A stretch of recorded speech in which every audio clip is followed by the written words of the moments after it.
4:30 quiz है ना। Quiz कितने बजे भाई? आज 3:30 से 4:30 क्विज हमारा, सही है। अच्छा चले स्टार्ट करते हैं प्यारे बच्चों। हमने लास्ट क्लास में टेक्निक्स के ऊपर काम किया था। डन हो गया बच्चों? हमारे पास सबसे पहली टेक्निक हमारे पास कौन सी मौजूद थी? आइजा। दूसरी टेक्निक हमारे पास मौजूद थी, तीसरी टेक्निक हमारे पास मौजूद थी मैनेजमेंट एक्सपर्ट, या चौथी टेक्निक हमारे पास मौजूद थी आइजा 540 एस्टिमेट्स। फिर हमने कहा एक और टेक्निक हमारे पास मौजूद थी आइजा 501 लिटिगेशन एंड, फिर हमने कहा एक और टेक्निक हमारे पास मौजूद है आइजा 505 एक्सटर्नल। डन हो गया यहाँ तक? और हमने कहा यार ये तो फिर सीरीज चलती रहेगी, जो जो 500 के स्टैंडर्ड हम पढ़ते रहेंगे वो मुझे हेल्प करता रहेगा कि यार इसमें आइजा 570 भी आ जाएगा, 550 भी आ जाएगा, 240 के जो प्रोसीजर्स है वो भी आ जाएंगे, बिकॉज वो भी तो सब्सटैंटिव प्रोसीजर्स है। अच्छा लास्ट क्लास में हमने डिस्कस किया था, क्या डिस्कस किया था? IS 37, ऐसा ही है। और हमने कहा IS 37 की एक चीज हो सकती है प्रोविजन, दूसरी चीज हो सकती है कंटिंजेंट, और तीसरी चीज हो सकती है, हमने कहा तीनों चीजों में प्रोसीजर हमारे सेम रहेंगे, सही है। अच्छा फिर हमने एक चीज कही, एक चीज जो कि मैं आपसे डिस्कस करने जा रहा हूं, ये जो प्रोविजन होगा ये लिटिगेशन एंड क्लेम्स की वजह से भी हो सकता है। ये जो प्रोसीजर होगा ये लिटिगेशन एंड, और ये जो प्रोविजन होगा, लेट्स से ये प्रोविजन फॉर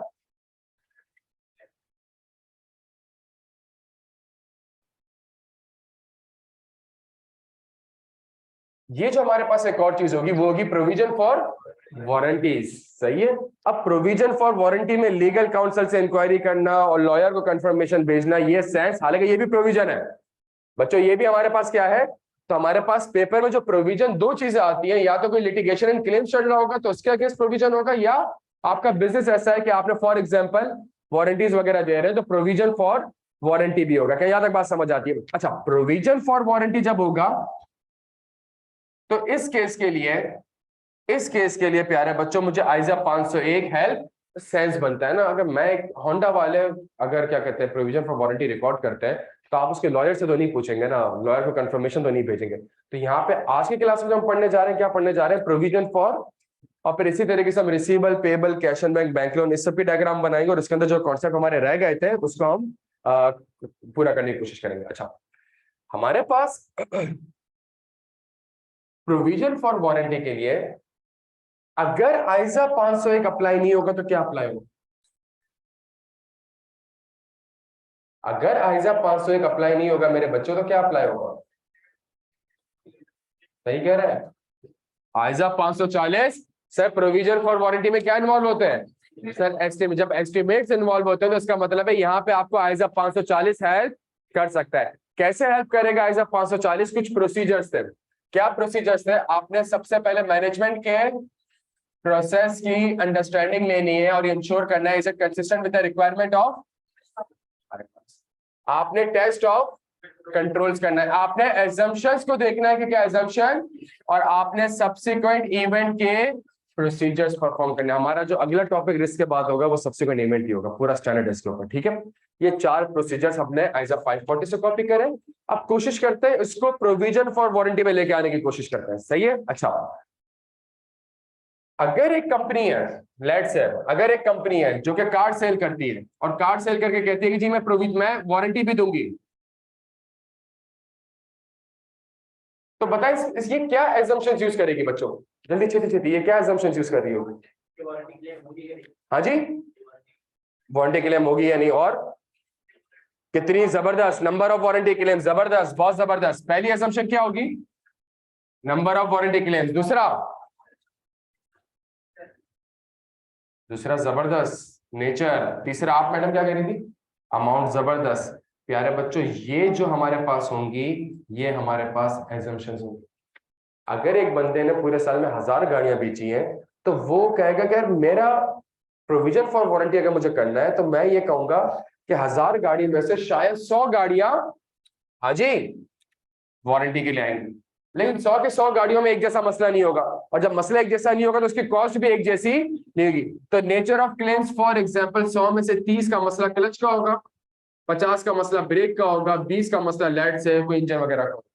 चूंकि क्लच का मसला होगा तो उसकी कॉस्ट ऑफ रिपेयर 20 रुपए होगी, इसकी कॉस्ट ऑफ रिपेयर 10 रुपए होगी, इसकी कॉस्ट ऑफ रिपेयर लेट से 40 रुपए होगी। इसको मल्टीप्लाई करेंगे तब हमारे पास एक प्रोविजन का अमाउंट आएगा। तो ये जो अमाउंट फाइनेंशियल स्टेटमेंट में आ रही है, इसके बैक एंड पे ये assumptions है, number of claims, nature of claims and cost of claims. क्या यहां तक बात समझ आ रही है प्यारे बच्चों? आपने पेपर में लिखना है कि to ensure that assumptions are reasonable. कौन सी assumption? Future cash flows, discount rate, subsequent selling price, estimated cost, कौन सी? नंबर ऑफ नेचर एंड ये हमारे पास हो। अच्छा, अब मेरी बात गौर से सुनिए, क्या इनको वेरीफाई करने के लिए सब्सिक्वेंट इवेंट का प्रोसीजर मुझे हेल्प कर सकता है? थोड़ा सोचें प्यारे बच्चों। आप 31 दिसंबर 2021 का ऑडिट कर रहे हैं, आज मार्च 2022 चल रहा है। मुझे बताएं 31 दिसंबर के बाद की कोई ऐसी चीजें आप देख लें, आपको पता चल जाए कि मैनेजमेंट ने जो प्रोविजन रिकॉर्ड किया भाई ये सही है?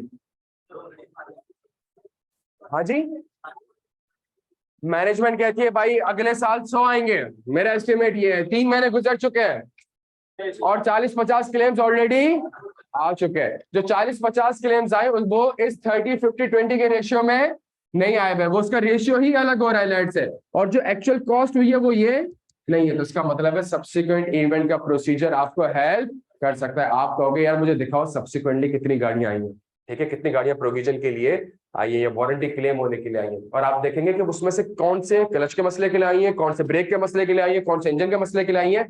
वो जो परसेंटेजेस है वो परसेंटेजेस कांस्टेंट है, किससे?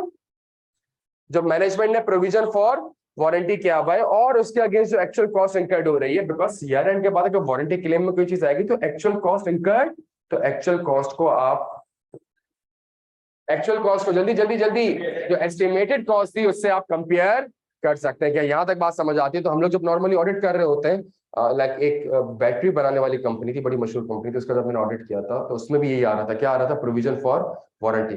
तो वो उसके ऊपर हमने एग्जैक्टली यही काम किया। हमने कहा भाई पहले आप बताएं आपका क्या प्रोसेस है, आप कैसे ये इंश्योर करते हैं कि अगले साल कितनी क्या कहते हैं बैटरियां आपके पास बनने के लिए आएंगी। सही हो, बैटरियों में जाहिर सी बात है हर बैटरी में एक मसला तो नहीं होगा, तो आप बताएं इसमें नेचर ऑफ क्या होगा, किसमें कौन सी चीज का मसला होगा, और फिर उसको कॉस्ट ऑफ रिपेयर करने में क्या कॉस्ट या क्या अमाउंट आपकी इनकर्ड होगी। मैंने सारा प्रोसेस समझाया, मैंने assumptions को देखा, और फिर मैंने कहा ठीक है सर, वो हम शायद 2019 का ऑडिट कर रहे थे, कितने सिस्टम 2019 का ऑडिट कर रहे थे। हमने कहा ठीक है, आज मार्च अप्रैल 2020 में हम खड़े हुए, 3-4 महीने गुजर चुके हैं, आप मुझे बता दें एक्चुअल क्लेम्स कितने आए, उसमें एक्चुअल कॉस्ट आपकी इनकर्ड कितनी हुई और एक्चुअल नेचर ऑफ क्लेम्स कितने, ताकि वो प्रोजेक्टेड रिजल्ट को और एक्चुअल रिजल्ट्स को मैं आपस में क्या कर सकूं, कंपेयर कर सकूं। क्या यहां तक बात समझ आती है? तो ये जो हमारे पास प्रोसीजर है प्यारे बच्चों, अगर पेपर में प्रोविजन फॉर वारंटी आ जाए, अगेन हमें क्या हेल्प करेगा, जल्दी से बता दें, हमें एस्टिमेट्स हेल्प कर रहा होगा। डन हो गया यहां तक? ये बात समझ आती है हमें? अच्छा जी, जी मेरे भाई। एजम्पशंस को देखिए हमेशा याद रखिएगा, एजम्पशंस 2 तरीके से वेरीफाई होती है, एक रेट्रोस्पेक्टिवली और एक फ्यूचर। एक रेट्रोस्पेक्टिवली और एक फ्यूचर। मैं ये जो से सवाल पूछा मैं इसको थोड़ा समझाता हूँ। 2020, 2021, 2022 डन हो गया। अच्छा, आप ऑडिट कौन से साल के कर रहे हैं? 2022 का। और कौन सा 2022? दिसंबर 2022, दिसंबर 2021, दिसंबर 2020। आज आप कहाँ खड़े हुए? मार्च 2023। तो एक तो रीजन ये कि दिसंबर 22 के फाइनेंशियल स्टेटमेंट में एक प्रोविजन फॉर वारंटी आ रहा होगा। डन हो गया, ठीक है। अच्छा, इसी तरीके से यही प्रोविजन फॉर वारंटी यहाँ भी आ रहा होगा, यही प्रोविजन फॉर वारंटी यहाँ भी आ रहा होगा, ठीक है। एक तरीका तो ये है, जो प्रोविजन फॉर वारंटी अमाउंट आ रही है इसको आप सब्सिक्वेंट इवेंट से वेरीफाई कर लें, मतलब आप सब्सिक्वेंट फाइनेंशियल्स आप देख लें। एक और तरीका प्यारे बच्चों ये है कि आप ये कहें कि आपने 31 दिसंबर 2021 में कितना प्रोविजन रखा, और 31 दिसंबर या थोड़ा सा और पीछे है, 31 दिसंबर 2020 में आपने क्या प्रोविजन रखा था, लेट से 100 रुपए का। तो क्या 21 में, 21 तो पूरा गुजर चुका है, तो क्या 21 में एक्चुअल क्लेम्स 100 रुपए के आए भी थे कि नहीं थे? अच्छा जी, आ गए थे। 21 में आपने कितना प्रोविजन रखा था? 120 का। तो 22 तो पूरा गुजर चुका है, तो 22 में क्या एक्चुअल क्लेम्स 120 रुपए के आए भी थे, या तो एक आप रेट्रोस्पेक्टिव कर रहे होते हैं और एक आप फ्यूचर से कर रहे हैं। तो हमेशा याद रखिएगा एस्टिमेट्स को आप हमेशा रेट्रोस्पेक्टिवली भी देखते हो कि भाई आप मुझे बताएं पिछले सालों में जो प्रोविजन किया था और पिछले सालों में जो एक्चुअल क्लेम्स आए थे, क्या वो नंबर, क्या वो एजम्पशन आपकी रीजनेबल है। नॉर्मली कंपनी क्या करती है, कंपनी ये करती है सेल्स की 3% जो है वो मेरा provision for warranty. Normally company क्या करती है सेल्स का, तो वो 3% का नंबर कैसे लेके आती है, वो यही रेट्रोस्पेक्टिव लेके चल रही होती है कि जी हर साल की सेल्स और प्रोविजन का अमाउंट, हर साल की सेल्स और एक्चुअल क्लेम्स, तो वो एक परसेंटेज निकालती है, वो कहती है हर साल मेरी परसेंटेज इतनी होगी। तो आप बैठ के ये चेक कर लेते हो कि जो आपने सेल्स का 3% प्रोविजन लिया है और जो एक्चुअल क्लेम्स है क्या वो वाकई में बराबर है भी या नहीं। तो हम बिल्कुल ये काम भी कर सकते हैं। मेरे भाई डन हो गया यहां तक बच्चों? अच्छा जी।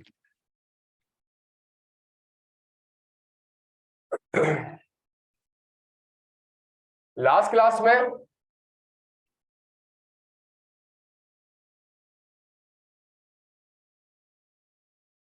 में प्यारे बच्चों हमने कुछ प्रोसीजर्स पढ़े थे। सबसे पहला प्रोसीजर हमने पढ़ा था किसका?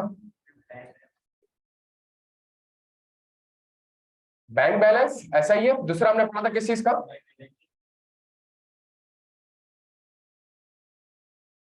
तीसरा हमने पढ़ा था किस चीज का? Account payable. और फिर हमने पढ़ा था अकाउंट रिसीवर। सही है। और हमने कहा था इन चारों में एक चीज कॉमन है, ये चारों बैलेंसेस कौन कंफर्म कर सकता है? थर्ड पार्टी कंफर्म कर सकती है। ऐसा ही है प्यारे बच्चों। तो चूंकि ये चारों बैलेंसेस थर्ड पार्टी कंफर्म कर सकती है, यार ये सही है। आवाज सही आ रही है आप लोगों को? आवाज सही आ रही है? तुम्हें सही आ रही है लड़के? मजा आ गया।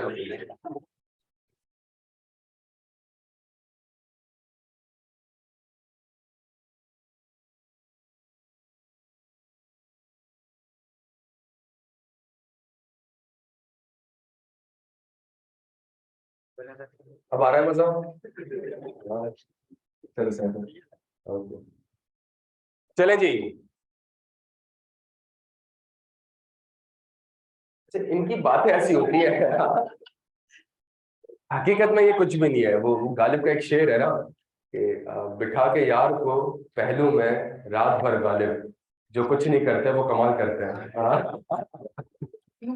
अच्छा जी चले बच्चों आ जाए हमारे पास। अच्छा हमने ये कहा आइजा 505 एक्सटर्नल कंफर्मेशन, तो भाई हमें हेल्प करता है कैश एंड बैंक में भी, बैंक बैलेंसेस में भी, पेबल में भी, और बस थोड़ा बहुत उसकी नेचर देखनी है और थोड़े बहुत प्रोसीजर मेरे क्या हो जाएंगे। I mean for example bank balance हो गई या बैंक लोन हो गया, तो आपने सैंपल सेलेक्ट नहीं करना है, आपने सब पे कंफर्मेशन भेजनी है। क्या यहां तक बात समझ आती है? जब आप सब पे कंफर्मेशन भेजेंगे, कंप्लीटनेस थोड़ा सा ट्रिकी होगा। सही है, कंप्लीटनेस को वेरीफाई करना थोड़ा सा ट्रिकी होगा। तो कंप्लीटनेस को वेरीफाई, देखें ये वो वाला चीज नहीं है कि मैंने फिक्स एसेट रजिस्टर से सैंपल सेलेक्ट कर लिया। और इसके अंदर मसला क्या होगा कि अगर कंपनी का कोई बैंक अकाउंट है तो उसकी कंप्लीटनेस कैसे इंश्योर होगी? सबसे पहला तरीका कि आपने जिसको कंफर्मेशन भेजी है वो ये कह सकता है आपको कि भाई मेरे पास एक अकाउंट नहीं है, 4 अकाउंट, और कंपनी ने एक अकाउंट रिकॉर्ड किया हुआ, तो कंप्लीटनेस यहां से भी इंश्योर हो जाएगी। आप लास्ट ईयर की लिस्ट को, तो लास्ट ईयर की लिस्ट तो यहां पे भी आएगी, यहां पे भी आएगी, यहां पे भी आएगी और यहां पे भी आएगी। क्या यहां तक बात? भाई सिंपल सा तरीका है, पिछले साल की लिस्ट है उसको इस साल की लिस्ट से कंपेयर कर ले। अच्छा चूंकि यहाँ पे वर्ड यूज हो रहा है बैंक का, चूंकि यहाँ पे वर्ड यूज हो रहा है बैंक का, तो ये तो बोर्ड ऑफ डायरेक्टर के बगैर हो ही नहीं सकता। ये प्रोसीजर आप लास्ट में कर लें। क्या यहां तक बात समझ आती है बच्चों में? अच्छा तो कंप्लीटनेस के कुछ प्रोसेस वगैरह हमने देखे। एक चीज में ऐड कर दो, बैंक में भी यही था, ये क्या था, बैंक बैंक लोन था।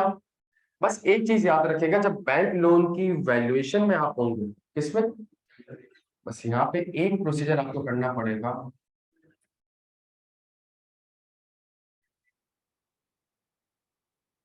याद आ रहा है ये? हम गोइंग कंसर्न में पढ़ते थे कि हम bank agreement, bank loan agreement देखेंगे और ये चेक करेंगे कहीं कोविनेंट, तो यार ब्रीच हो रहा है तो आप बैंक बैलेंसेस में कोविनेंट को थोड़ी टेस्ट करेंगे, आप रिसीवेबल में, तो आप कहां टेस्ट कर रहे होंगे? आप बैंक, तो बैंक लोन की वैल्यूएशन के लिए आपको एक और प्रोसीजर परफॉर्म करना पड़ेगा। इसका नाम क्या होगा? Covenant testing. कोविनेंट टेस्टिंग बस इतना लिख दें काफी है। कोविनेंट्स होंगे क्या? करंट लायबिलिटीज करंट एसेट से एक्सीड, तो ये कोविनेंट कहां लिखे हुए होंगे? ये बैंक लोन एग्रीमेंट में लिखोगे। आपने एग्रीमेंट देखा, आपने कोविनेंट देखा और आपने जाके एफएस में देख लिया कहीं करंट लायबिलिटीज करंट एसेट से एक्सीड तो नहीं करेगी। क्या यहाँ तक बात समझ आती है? सबको क्लियर है हम सारे यहाँ पे? ये एक प्रोसीजर यहाँ पे ऐड हो जाएगा। अकाउंट्स पेबल में हमने कहा कंप्लीटनेस के लिए मैं लास्ट ईयर की फाइल देखता हूं और मैं सैंपल सेलेक्ट करूंगा गुड्स रिसीव नोट से और उसको पेबल की लिस्टिंग से ट्रेस कर लूंगा, ये हमने पढ़ा था। और इसके अलावा मैं लास्ट ईयर वाला हो गया, एक वर्ड मैंने लिखा था टेस्ट ऑफ अनरिकॉर्डेड लायबिलिटी, इसको थोड़ा सा पढ़ लें, इसको समझ में लगा था, उसको नेक्स्ट क्लास में समझेंगे, थोड़ा सा टेक्निकल कॉन्सेप्ट, टेक्निकल नहीं कॉमन सेंस है लेकिन समझेगा। होता क्या है मेरे भाई, ये सुन ले, ये बड़ा इंपॉर्टेंट और आखिर का फेवरेट एरिया। होता क्या है, सबसे इंपॉर्टेंट चीज, सबसे ज्यादा इंपॉर्टेंट चीज, अगर मैंने आपसे परचेस करी है ना, अगर मैंने आपसे परचेस करी है, रिस्क क्या है कि उस लायबिलिटी को एंट्री क्या बननी चाहिए थी, अकाउंट पेबल क्रेडिट होना चाहिए था बच्चों, अकाउंट पेबल क्रेडिट होना चाहिए था। यस, अकाउंट पेबल तो क्रेडिट होना चाहिए। सुनिएगा मेरी बात, अकाउंट पेबल तो क्रेडिट मैनेजमेंट नहीं करती। जब मैनेजमेंट अकाउंट पेबल को क्रेडिट और लेट से ऐसा कर देती है कि परचेस भी रिकॉर्ड नहीं करती, फॉर एग्जांपल, और ऐसा कर देती है कि परचेस भी रिकॉर्ड नहीं करती, और यूं समझने की कोशिश करें कि गुड्स रिसीव नोट भी नहीं बनाया, भाई उसका ही वेयर हाउस का बंदा है ना, तो यूं एज्यूम करें कि उसने गुड्स रिसीव, तो इसका मतलब है ये वाला प्रोसीजर तो आपको हेल्प नहीं करेगा, ये वाला प्रोसीजर तो आपको हेल्प नहीं। जब ये प्रोसीजर आपको हेल्प नहीं करेगा तो इसका मतलब ये है कि एक ऐसा एक्सपेंस, एक ऐसी परचेजेस, एक ऐसी लायबिलिटी जो कि रिकॉर्ड होनी चाहिए थी, मैनेजमेंट ने रिकॉर्ड, ये समझने की कोशिश करिएगा, आपके फाइनेंशियल स्टेटमेंट में ये पेबल नहीं आ रहा, ऐसा ही है, आपके फाइनेंशियल स्टेटमेंट्स में ये पेबल नहीं आ रहा। जब आपके फाइनेंशियल स्टेटमेंट में ये लायबिलिटी नहीं आ रही, क्या पेमेंट इस बेसिस पे होती है कि फाइनेंशियल स्टेटमेंट में लायबिलिटी आ रही है कि नहीं आ रही? क्या पेमेंट इस बेसिस पे होती है कि फाइनेंशियल स्टेटमेंट में लायबिलिटी आ रही है कि नहीं आ रही? पेमेंट तो आपकी कॉन्ट्रेक्चुअल टर्म्स के बेसिस पे होती है, पेमेंट तो आपकी लीगल टर्म्स के बेसिस पे होती है। तो ये सप्लायर तो आपको नॉक कर रहा होगा बार बार, किस चीज के लिए भाई? पैसे। तो ये लायबिलिटी है, तो इसका मतलब है 31 दिसंबर 2021 तक तो पेमेंट नहीं हुई होगी, तभी तो लायबिलिटी है। लायबिलिटी होती कब है? जब ईयर एंड तक आपने पेमेंट नहीं करी है। तो अगर ईयर एंड तक आपने पेमेंट नहीं करी तो पेमेंट करी कब होगी? ईयर एंड के बाद। तो टेस्ट ऑफ अनरिकॉर्डेड लायबिलिटी का मतलब है कि आप सब्सिक्वेंट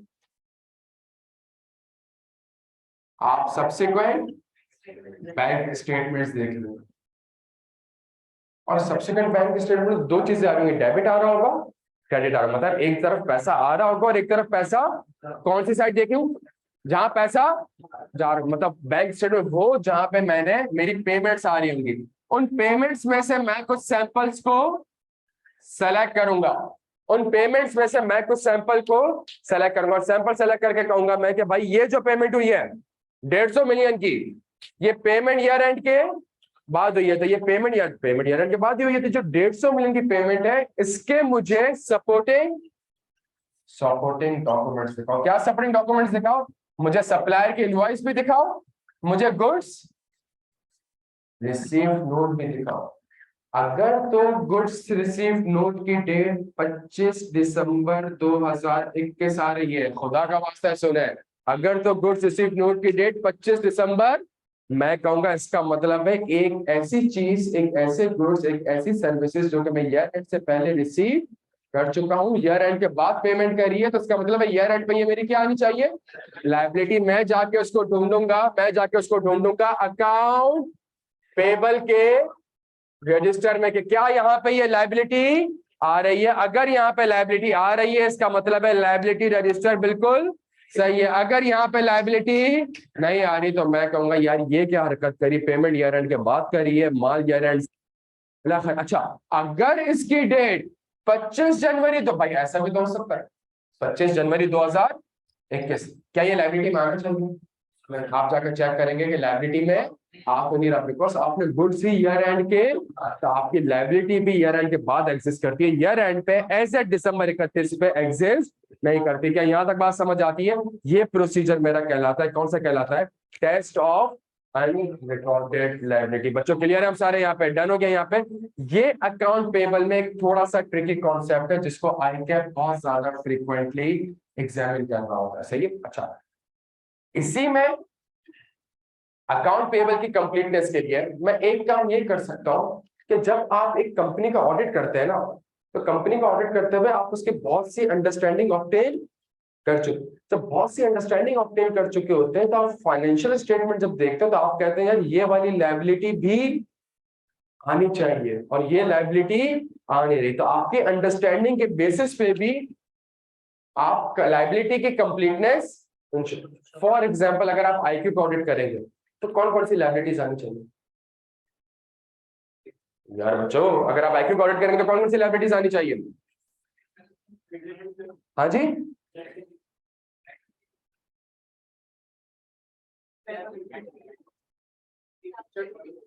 स्टाफ सैड लीव जबरदस्त, रेंट लायबिलिटी मेरी आनी चाहिए जबरदस्त, बहुत जबरदस्त, इलेक्ट्रिसिटी की आनी चाहिए और एग्जैक्टली अब अगर आपको टीचर्स की लायबिलिटी दिख रही है, रेंट दिख रहा है, स्टाफ दिख रहा है, सब कुछ दिख रहा है, पोर्टल, तो आपकी अंडरस्टैंडिंग जब होगी तो आप एक सवाल करेंगे कि भाई आप तो पोर्टल भी यूज करते हो, पोर्टल आपका खुद का तो नहीं बनाया हुआ, आपने तो थर्ड पार्टी से बनवाया, तो जब थर्ड पार्टी से बनवाया, थर्ड पार्टी की सर्विसेज आप ले रहे हैं तो इसकी लायबिलिटी तो फाइनेंशियल स्टेटमेंट में नहीं आ रही, तो ये आपकी जो ओवरऑल अंडरस्टैंडिंग और नॉलेज होगी इसके बेसिस पे भी आप ये असेस कर सकते हैं कि क्या लायबिलिटी कंप्लीट है कि नहीं। क्या डन हो गया प्यारे बच्चों? सेम चीज हमने पढ़ा किस चीज के लिए, अकाउंट्स रिसीवेबल के लिए, और हमने कहा अकाउंट रिसीवेबल में बस एक कॉन्सेप्ट ऐड होगा, कौन सा कॉन्सेप्ट ऐड होगा? अकाउंट रिसीवेबल में एक कॉन्सेप्ट ऐड होगा, कौन सा कॉन्सेप्ट ऐड होगा? हाँ जी, बैड डेट एक्सपेंस। क्या मतलब बैड डेट एक्सपेंस का? कि यार रिसीवेबल में इंपेयरमेंट होती है, बैंक लोन में इंपेयरमेंट थोड़ी कर रहा होगा नॉर्मली, अकाउंट पेबल का मैं ये थोड़ी कहूंगा 100 रुपए में से मैं 30 रुपए नहीं दे रहा तो मैं लायबिलिटी 70 पे रिकॉर्ड करूँ, सही है, नॉर्मली इस तरह नहीं हो रहा होगा, तो इसका मतलब है इंपेयरमेंट रिकॉर्ड कहाँ पे हो रही होगी? अकाउंट्स, बैड डेट एक्सपेंस आपका इन चारों में से कहाँ रिकॉर्ड हो रहा होगा? और बैड डेट एक्सपेंस में तो एस्टिमेट्स है, जजमेंट इन्वॉल्व होती है, तो यहाँ पे अकाउंट रिसीवेबल में वैल्यूएशन के लिए मुझे एक चीज ऐड करनी पड़ेगी जिसका नाम क्या होगा? आइजा 540 अकाउंटिंग एस्टिमेट्स। क्या यहाँ तक बात समझ आती है? बस एक चीज और होगी, ये सुन लीजिएगा, ये इन्वेंट्री के लिए भी है, ये रिसीवेबल के लिए भी है, और दोनों जगह पे एक वर्ड हम यूज करते हैं, हाँ जी, एजिंग एनालिसिस। एजिंग क्या होती है कि ये जो कस्टमर है अगर ये आपको पेमेंट नहीं कर रहा तो कितने टाइम से पेमेंट नहीं कर रहा। एजिंग आपको याद होगा 0 to 30 days, 31 to 60 days, 61 to 90 days, 91 to 120 days, 121 to 150 days। याद आ रहा है प्यारे बच्चों ये? तो ये बनाया कभी वैसे? ये कभी नहीं बनाया आप लोगों ने? बनाया भाई ये? नहीं बनाया, अच्छा नहीं बनाया हुआ तो कोई मसला वाली बात नहीं है। आप जब भी कंपनी को ऑडिट करने जाते हैं ना, आप कहते हैं, कंपनी कहती है मेरा 100 अरब रुपए का रिसीवेबल आ रहा है, आप कहते हो मुझे इस 100 अरब रुपए की एजिंग दो, कि कितना 100 अरब में से इतना रिसीवेबल है जो कि 0 to 30 days है, कितना ऐसा है जो कि 31 to 60 days है, कितना ऐसा है जो कि 61 to, कितना ऐसा है जो कि मोर देन 1 ईयर है, कितना ऐसा है जो कि मोर देन 2 ईयर है। अब कंपनी जब आपको एजिंग देती है तो आप कहते हो मोर देन 1 ईयर 5 अरब का रिसीवेबल है, आप सारे रिसीवेबल छोड़ते हो और मैनेजमेंट को कहते हो भाई ये किससे, ये रिसीवेबल किससे आ रहा है, और जिस बंदे से रिसीवेबल आ रहा है ये बंदा आपको पैसे पे क्यों नहीं कर रहा? अच्छा बंदा इसलिए पैसे पे नहीं कर रहा तो भाई इसकी वैल्यू तो 10 अरब पे नहीं होनी चाहिए, इसकी वैल्यू तो 7 अरब या 8 अरब पे क्यों होनी चाहिए? एक बैड डेट एक्सपेंस रिकॉर्ड होना चाहिए। क्या यहाँ तक बात समझ आती है? तो एजिंग से आपको फायदा ये होता है कि कितने टाइम तक कस्टमर ने आपको पेमेंट नहीं करी। सेम कॉन्सेप्ट हमारा अप्लाई होता है इन्वेंट्री के ऊपर भी। सेम कॉन्सेप्ट कहां अप्लाई होता है? हम इन्वेंट्री की भी क्या ले रहे होते हैं, ये जो ओल्ड होती है ये ओल्ड कैसे वेरीफाई होगी कि भाई इन्वेंट्री को बने हुए कब कब बनी और ईयर एंड तक कितना टाइम गुजर चुका है और ये इन्वेंट्री अभी तक आपकी नहीं बिकी। तो 0 to 30 days, 31 to 60 days, 61। तो जब एक इन्वेंट्री में कहता हूँ ना मोर देन 1 ईयर, मैं कहता हूँ मोर देन 1 ईयर में 4 अरब की इन्वेंट्री आ रही है, कौन से प्रोडक्ट्स आ रहे हैं? तो कंपनी बताती है वो ये प्रोडक्ट्स आ रहे हैं। जब ये प्रोडक्ट्स आ रहे हैं तो भाई ये बिक क्यों नहीं रहे? भाई इसलिए नहीं बिक रहे बिकॉज मार्केट में कॉम्पिटिटर आ गया, या ये हमारा एक लग्जरी प्रोडक्ट है और पाकिस्तान में इन्फ्लेशन बहुत ज्यादा हो गई है और सोर्स ऑफ इनकम कम हो चुकी है, इसलिए ये प्रोडक्ट हमारा कोई खरीद नहीं रहा। तो खरीद नहीं रहा उसका मतलब है ये प्रोडक्ट आपका क्या होने हो गया है, इम्पेयर। तो मैं इन्वेंट्री की एजिंग से उसकी एज डिटरमाइन करके भी इम्पेयरमेंट या वैल्यूएशन डिटरमाइन कर सकता हूँ। क्या यहाँ तक बात समझ आती है बच्चे? सबको क्लियर है हम सारे यहाँ पे? अच्छा जी, एक बार जल्दी से किताब में आ जाए, वॉल्यूम 1।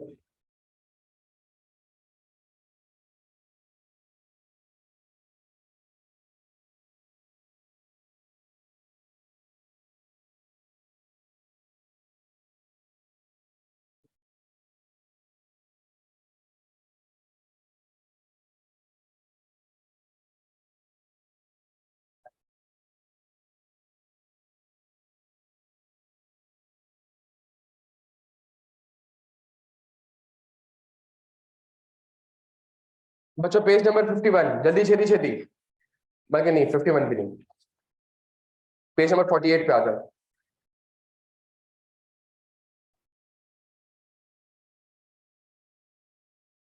या बच्चों सब आ चुके हैं? सब आ चुके, बिल्कुल रेडी रहना है, सही है। Trade receivable, page number 48 volume 1। Trade receivable, general procedure, obtain the list of receivable as at match the receivable listing with the GL. क्या ये बात समझ आती है प्रोसीजर? अच्छा, ये जो मैच करता हूं इससे कुछ एग्जिस्टेंस वेरीफाई होती है, जो कि मैंने अभी आपको नहीं पढ़ा। अच्छा, existence, select sample from receivable register and send for the confirmation received, assess the reliability of the confirmation received. मैं राइट्स एंड ऑब्लिगेशन पढ़ रहा हूं। After assessing the reliability, match the balance with the receivable. In case of difference, obtain the inspect the supporting documents such as invoice, GDN, credit note, and bank statement to test the reconciling items. In case confirmation not received, perform alternative testing such as subsequent receipts and invoice GDN issued during that. क्या यहाँ तक बात समझ आती है प्यारे बच्चों? कहाँ से कॉपी करें मैंने? ये मैंने आइजा 505 से कॉपी करें। आपका एग्जिस्टेंस भी वेरीफाई हो गया, आपके राइट्स एंड ऑब्लिगेशन भी वेरीफाई हो चुकी है। वैल्यूएशन कंफर्मेशन से रिसीवेबल के केस में वेरीफाई नहीं होती। क्यों नहीं होती? बिकॉज 100 के नीचे एक चीज लिखी आती है, इसका नाम क्या है? बैड। और बैड एक्सप्रेस में क्या इन्वॉल्व होते हैं? एस्टिमेट। तो मुझे वैल्यूएशन में आइजा 540 के प्रोसीजर मेंशन करने पड़ेंगे। अगर मैं वैल्यूएशन पढ़ूं आपके साथ, obtain an understanding of the management process to record provision and ensure that it is consistent with the requirement of applicable financial reporting, perform the test of control on provision, review any, अच्छा जितने possible procedure हो सकते मैंने सारे लिख दिया, सही है। Review any correspondence of the company with the customer and lawyer that deals with the unpaid or disputed। एक साल से पे इसलिए नहीं कर रहा बिकॉज डिस्प्यूट चल रहा है। तो अब जब डिस्प्यूट अराइज हो गया है और मैटर सिंध हाई कोर्ट में चल रहा है, तो आपको करेस्पॉन्डेंस फाइल्स भी देखनी पड़ेंगी। Obtain the ageing of receivable, match the balance with the GL and receivable listing, recalculate the aging of receivable, obtain the management working for provision for, check whether assumptions, estimates and judgment used by the management are, सबसे important चीज subsequent event का procedure, inspect the subsequent receipt to assess the recoverability of balance। का यहाँ तक बात आपके समझ आती है? ये जो प्रोसीजर है, सारे पॉसिबल प्रोसीजर मैंने आपके लिए वैल्यूएशन में लिख दिए हैं। ये चारों में से ये 5 मैंने आपके साथ लिखे, 4 तो यही है तो डन हो गया, और 4 मैंने और लिख दिए। कौन से? करस्पॉन्ड, अगर कोई डिस्प्यूट चल रहा है तो करस्पॉन्डेंस फाइल देख ली। एजिंग ले ली, एजिंग को मैच कर लिया, मैच करने के बाद खुद से एजिंग को थोड़ा सा रिकैलकुलेट कर लिया। मैनेजमेंट से इंपेयरमेंट की वर्किंग पे, ये 4 एडिशनल प्रोसीजर है, 4 आइजा 540 एजिंग का एक ही प्रोसीजर। इसको मैंने 3 पॉइंट्स में लिखा हुआ है। एजिंग आपने ऑब्टेन करी, एजिंग को आपने खुद से रिकैलकुलेट करा, एजिंग के बैलेंस को और रिसीवेबल के बैलेंस को आपस में, अगर आप कंपनी का ऑडिट कर रहे हैं और कंपनी के फाइनेंशियल स्टेटमेंट में लेट से कंपनी के 31 दिसंबर 2022 के एफएस में अकाउंट रिसीवेबल आ रहा है 100 रुपए का, तो एजिंग में भी बैलेंस कितना आना चाहिए? 100 रुपए का। तो एजिंग में 90 रुपए का आ रहा है, तो आप कहोगे ये तो एजिंग ही थर्ड क्लास है, बकवास है, 100 रुपए की मुझे एजिंग चाहिए, मुझे 90 रुपए की एजिंग नहीं चाहिए। क्या यहाँ तक बात समझ आती है सबके बच्चों? अच्छा जी, जबरदस्त। अगले पेज पे आ जाए, ट्रेड पेबल।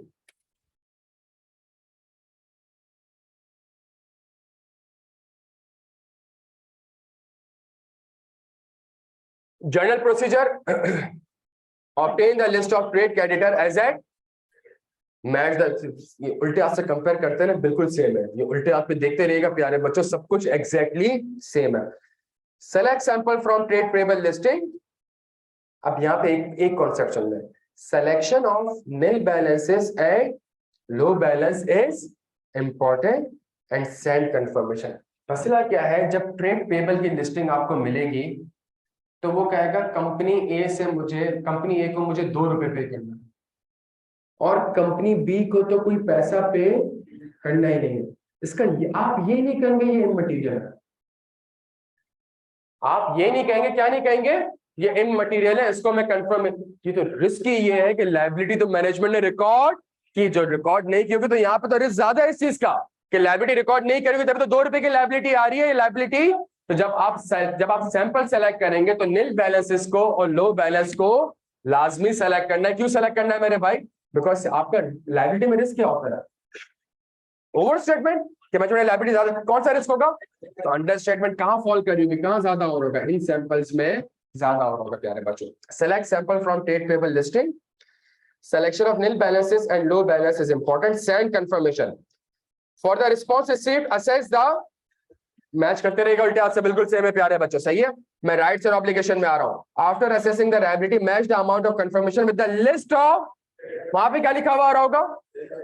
जबरदस्त। In case of difference exception obtain the perform procedures on reconciling items such as invoice, goods receive, वहां क्या लिखा हुआ होगा? जबरदस्त बच्चों। जब and bank statement in case confirmation not receive perform subsequent disbursement and invoice, वहां पे क्या लिखा रहा होगा? सब्सिक्वेंट रिसीट्स लिखा हुआ होगा। डन हो गया प्यारे बच्चों।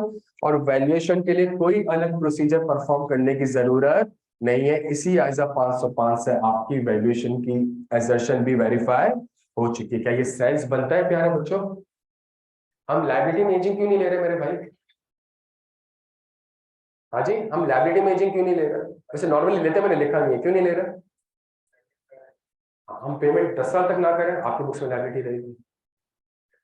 अगर आप 10 साल तक भी पेमेंट ना करें, लायबिलिटी 100 की है, 100 की रहेगी। आप 10 साल तक पेमेंट ना कर, आप 10 साल तक आपको पैसे रिसीव नहीं हुए, अब ये 100 रुपए नहीं है, अब ये 60-70 रुपए, तभी मैं वहां पे एजिंग ऑब्टेन कर रहा हूँ। तो दोनों जगह प्रोसीजर आप देखें एग्जैक्टली सेम है, बस पेबल में इंपेयरमेंट के प्रोसीजर्स को मैं मेंशन नहीं कर रहा। अगले नीचे आपके पास आ रहा है cash and bank, sorry completeness नहीं पढ़ा हमने, ट्रेड पेबल में क्या नहीं पढ़ा? अब देखें कंप्लीटनेस से कितने procedure, match the creditor list with the GL, obtain the list of goods received note, select a sample from and trace it to the, वहां पे क्या लिखा था? GDL लिखा हुआ था, सही है। और मजीद review the list of account balance who are not in the but who could be expected to be, expected वही पोर्टल वाली बात के भाई, आपकी बिजनेस अंडरस्टैंडिंग है, ये लायबिलिटी तो आपके पास होनी चाहिए, तो बेस्ड ऑन दैट आप एक चीज असेस करें। Compare the list of trade payable balance with the listing that was prepared for the previous year audit. Perform the test of unrecorded liability, और perform the test of unrecorded liability में जल्दी से copy करें, जल्दी छेती छेती।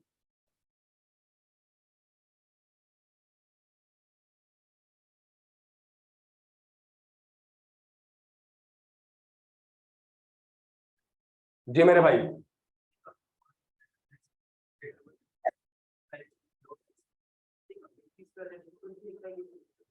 जब आप confirmation भेजेंगे, सामने वाला रिप्लाई करेगा, उस वक्त तक एग्जिस्टेंस है, उस वक्त तक एग्जिस्टेंस। उसके बाद अगर डिफरेंसेस आ जाते हैं लैट से, तो फिर कंप्लीटनेस और वैल्यूएशन।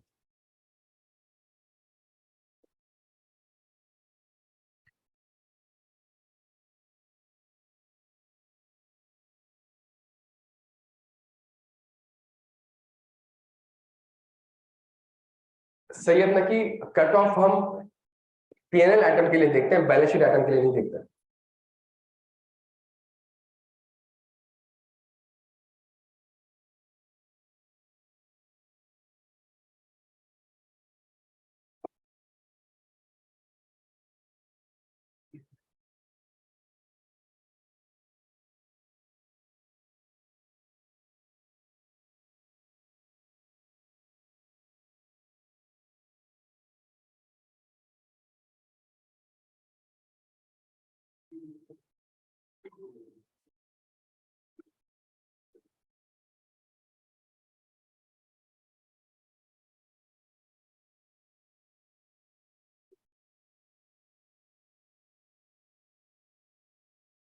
ऑनलाइन वाला आपका क्लियर हो बेटा?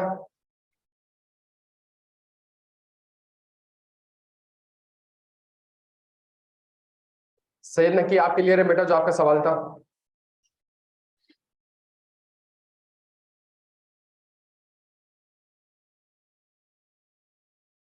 इंशाल्लाह कल की क्लास में हम सेल्स परचेस पढ़ेंगे, तो वहां पे हम कट ऑफ को डिस्कस करेंगे। आज हम बैलेंस शीट पे फोकस कर रहे हैं।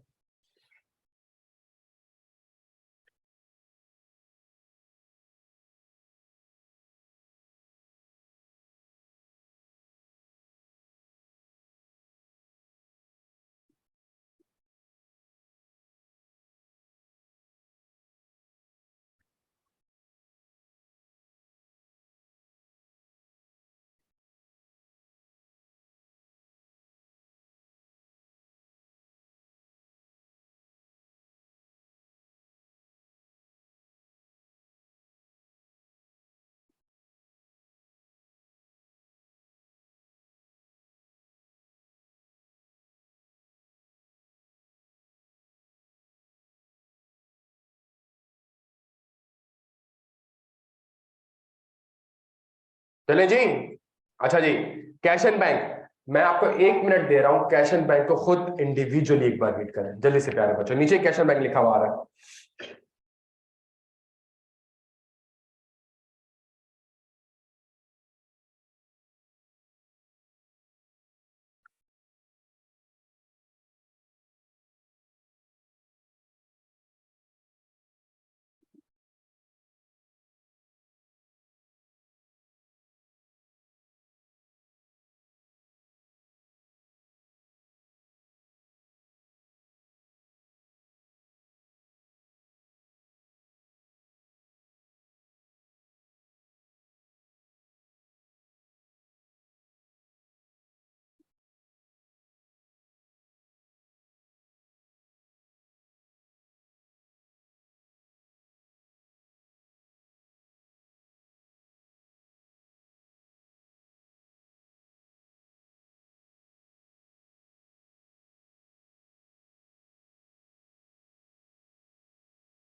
यार बच्चों पढ़ लिया है?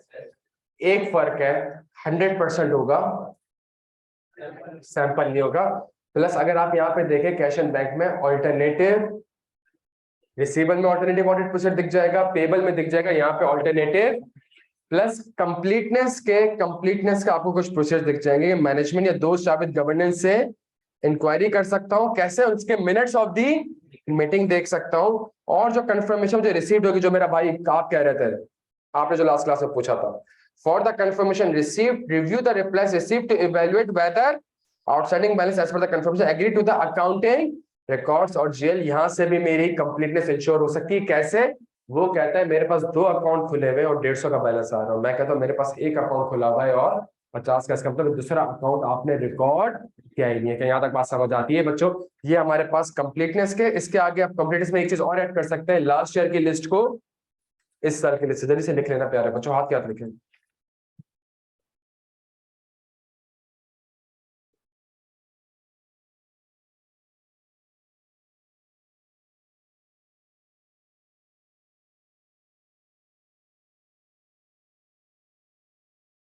पेज नंबर 51 जल्दी छेती छेती, page number 51। obtain the schedule of bank loan as at year end, match the opening balance with the, match the closing balance with the GL, completeness छोड़ रहा हूं मैं, existence, inspect and approval from the appropriate authority for the send confirmation to 100% for the confirmation received, assess the reliability, match the amount appearing in GL with the confirmation received, in case differ obtain the perform procedures on reconciling items। Alternative audit procedure आपको यहाँ पे नहीं दिख रहा होगा, valuation में बस एक प्रोसीजर ऐड हो जाएगा, कौन सा? Perform the covenant testing to ensure that the loan is appropriately classified. मेरी बात समझने की कोशिश करिएगा, ये कोवेनेंट क्यों वैल्यूएशन की एजर्शन को हिट करेगा मेरे बच्चों? इसलिए हिट करेगा, आपने नॉन करंट लायबिलिटी 100 रुपए की दिखाई हुई है, अगर कोवेनेंट ब्रीच हो गए तो नॉन करंट लायबिलिटी 100 रुपए की नहीं है बल्कि 0 रुपए की है। करंट लायबिलिटी कितने की हो जाएगी? तो इसका मतलब है करंट लायबिलिटी को वैल्यू सही नहीं किया हुआ, नॉन करंट लायबिलिटी को वैल्यू सही नहीं किया हुआ, तो इसलिए कोवेनेंट टेस्टिंग किस चीज को एड्रेस करेगा? किस चीज को एड्रेस करेगा? वैल्यूएशन की एजर्शन को एड्रेस करेगा बच्चों। चले जबरदस्त, कंप्लीटनेस के लिए जल्दी से पढ़ लें, एग्जैक्टली सेम है, एक चीज ऐड कर दें, लास्ट ईयर की लिस्ट को इस साल की लिस्ट से कंपेयर कर लेंगे।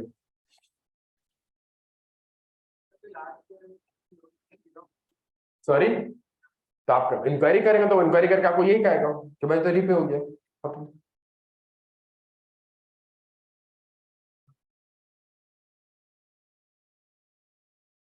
यार तो बच्चे देखिए, थोड़ा थोड़ा कॉमन सेंस अप्लाई करिएगा। आइजा 505 की टेक्निक से हम 4 बड़े एरियाज के प्रोसीजर पढ़ चुके हैं और चारों में कहां कहां पे फर्क आएगा, कहां कहां पे बारीकी। एक जगह पे 100% करना है, एक जगह पे सैंपलिंग करनी है, कुछ जगह पे ऑल्टरनेटिव अलाउड है, कुछ जगह पे ऑल्टरनेटिव अलाउड नहीं है, कुछ जगह पे हमारे इंपेयरमेंट के प्रोसीजर एप्लीकेबल हो जाएंगे, बाकियों में इंपेयरमेंट के प्रोसीजर एप्लीकेबल नहीं होंगे। कहीं पे कोवेनेंट टेस्टिंग आ रहा होगा, कहीं पे कोवेनेंट टेस्टिंग, कहीं पे मिनट्स ऑफ द मीटिंग आ रहा होगा, कहीं पे मिनट्स ऑफ द रिसीवेबल के लिए मिनट्स ऑफ द मीटिंग नहीं देखूंगा यार। कंपनी अगर एक कस्टमर को बेचने जाएगी, बोर्ड से अप्रूवल थोड़ी लेगी। लेकिन जब लोन लेने जाएगी, अकाउंट खुलवाने जाएगी, तो लाजमी तो इसको इस तरीके से डॉक्यूमेंट को आपने पढ़ना है कि कहाँ कहाँ पे डिफरेंसेस। ये 70-80% प्रोसीजर वो है जो कि कांस्टेंट है, ये 10-15% प्रोसीजर क्या है जो कि सिनेरियो के बेसिस पे क्या होते रहेंगे मेरे भाई, चेंज होते रहेंगे। क्या यहाँ तक बात समझ आती है? क्लियर है हम सारे यहाँ पे? अच्छा जी, जबरदस्त। कोई सवाल हो मुझसे पूछ सकते हो। हाँ जी, जी मेरे भाई। हाँ, तो आप सपोर्ट, अब नॉर्मली क्या होता है, अक्सर हम कहते हैं लास्ट ईयर 10 अकाउंट थे, मैनेजमेंट इस बार आपको लिस्ट देती है 8 अकाउंट आ रहे होते हैं। हम कहते हैं भाई 2 अकाउंट कहाँ गए? तो कंपनी कहती है 2 अकाउंट क्या हो गए? हम कहते हैं ठीक है, डिटेल दे दो हमें। तो फिर दो चीजें मांगते हैं। हम कहते हैं आपने एक लेटर लिखा होगा जिसमें आपने उनसे रिक्वेस्ट की होगी किस चीज की, अकाउंट बंद करते हैं, प्लस मुझे पूरे साल की बैंक स्टेटमेंट दें। आप मुझे पूरे साल की, जब पूरे साल की वो बैंक स्टेटमेंट देगा तो इसका मतलब है बैंक स्टेटमेंट 30 सितंबर तक ही आ रही होगी, अगले महीनों में कोई ट्रांजैक्शन में, जब कोई ट्रांजैक्शन नहीं आ रही इसका मतलब है बैंक आपका वाकई में बंद हो चुका है, जीरो बैलेंस आ रहा होगा यार। क्या यहाँ तक बात समझ आती है? तो मैं ये दो तीन चीजें नॉर्मली प्रैक्टिकली ऑडिट फॉर्म में हम लोग इस तरीके से ले रहे होते हैं। इसके अलावा कोई सवाल मेरे भाई जल्दी से? जी मेरे भाई। हाँ, तो वो कोविडेंस के उसको होता है ना।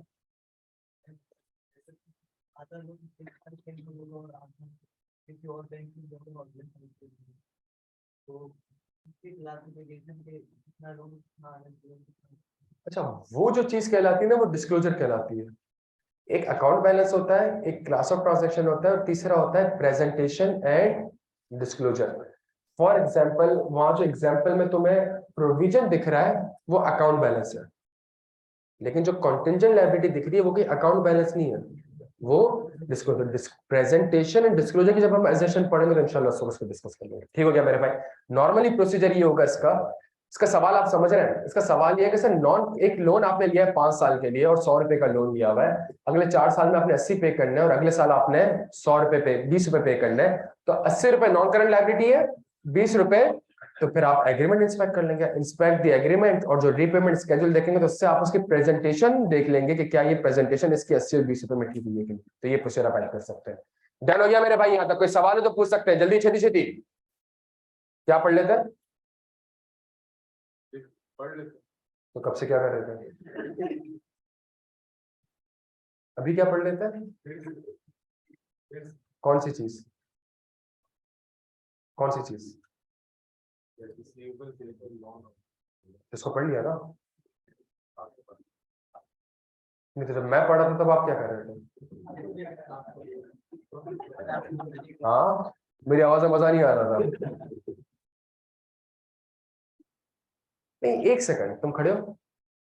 खड़े हो? हाँ, खड़े हो। चप्पल उतार के क्यों बैठे हुए हो यार? खड़े हो। मुझे मैंने तुम्हें घर पे कहा था कि पढ़ के आना है। मैंने तो कल ये पॉइंट्स मैंने सारे कल पढ़ा है, जैसे आज एक नया पॉइंट पढ़ा है, test of unreported liability, covenant, ageing.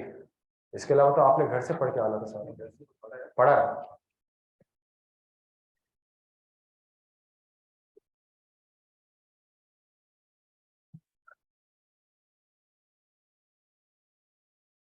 मैं बोर्ड मिटा रहा हूँ जब तक तुम पढ़ते रहो।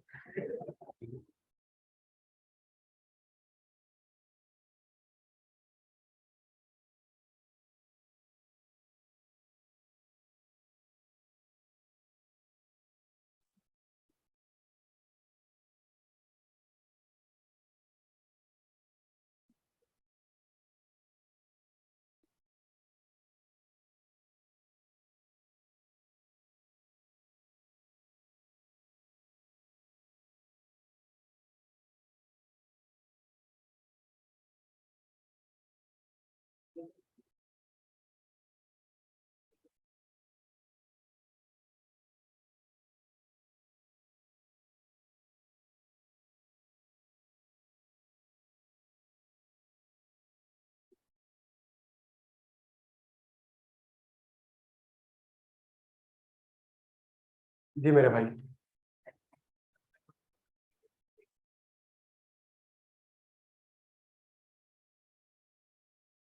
वैल्यूएशन पे चले जी, बच्चों आ जाए। ये जो हमारे पास एक एरिया है, ये बड़ा इंपॉर्टेंट है।